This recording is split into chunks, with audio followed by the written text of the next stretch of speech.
Seth Fedilan pinakitaan ng magic trick si Francine Diaz, Chin na manghanga raw ba? Ayon nga sa isang post sa Twitter ay pinakitaan ng magic trick sa barahan ni Seth si Chin, ngunit mukhang nagtitigil nga raw ito ng emosyon at ayaw ipakita na siya ay bumilib sa ginawang ito ni Seth. Narito nga ang clip, panoorin natin.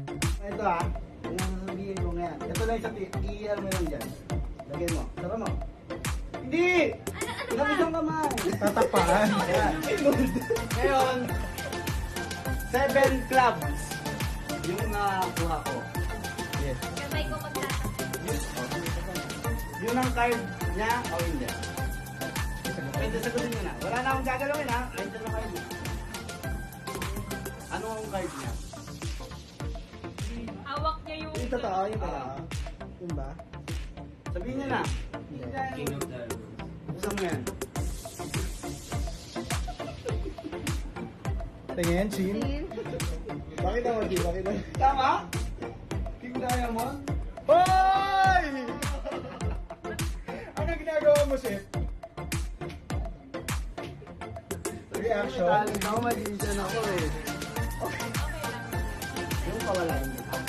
Kaya mo?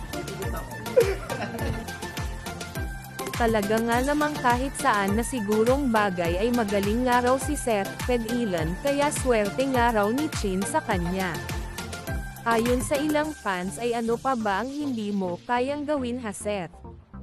Ayaw pa ipakita na bilib siya dun sa magic trick. Mukha ni Chin Lugan Luji, alam mong naisahan eh. Marami nga ang natuwa sa sinabi no Seth kay Chin na kung gusto raw ba ni Chin na paalin siya ni Seth, ngunit nang sinabi ni Chin kung kaya ni Seth ay pumikit lamang ito. Talaga nga namang umani ito ng maraming komento at nag-trending na nga sa social media.